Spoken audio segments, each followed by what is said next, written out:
Hi everyone, সকাল সকাল বাড়ি থেকে আমি আর মা বেরিয়ে পড়লাম আমাদের সোনাকে দেখতে যাব বলে। আজ ছিল ষষ্ঠী পুজো।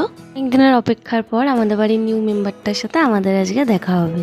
তারপরে অটো থেকে নেবে আমরা দৌড়ে দৌড়ে ট্রেন ধরি। ট্রেনটা 5 মিনিটের পর ছেড়েও দেয়। আশ্বিন ফাগুন মাসে পরাণ ঘাসে নতুন বিয়ের ফুল ফুটিছে।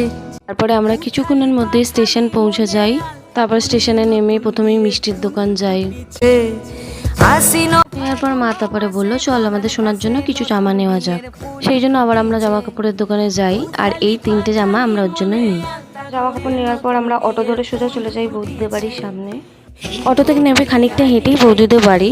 হাঁটার পথে এই যে গ্রামের দৃশ্যটা, এটা অসাধারণ। আমি প্রত্যেকবার গিয়ে এখানে রিলস বানাই, ফটো তুলি।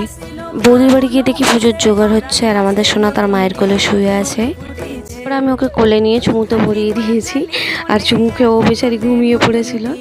এই দেখো আমার দাদা এখানে মাটন রান্না করছিল। দাদা খুব সুন্দর ঝাল ঝাল রান্না করে। এবার আমরা ওখান থেকে বেরিয়ে এরিয়াটা ঘুরে টুরে এসে খেতে বসি। খাওয়া দাওয়া করে এসে ঘরে এসে ঘুমিয়ে পড়েছিলাম আমরা দুজন। মা বললো চল এবার বাড়ি ফিরতে হবে। পরে সোনাকে দাদাকে সবাইকে টাটা করে আমরা বেরিয়ে পড়ি আর সোনাকে বলে আসি তাড়াতাড়ি বাড়ি চলে আসিস। আমাদের সোনাটাকে অনেক আশীর্বাদ করো সবাই। ছিল আজকের একটা ছোট্ট ভিডিও যেটা তোমাদের সাথে শেয়ার করে নিলাম। ভালো লাগলে অবশ্যই লাইক করো। দেখা হবে আবার অন্য কোনো ভিডিওয়ে। ততক্ষণের জন্য বাই।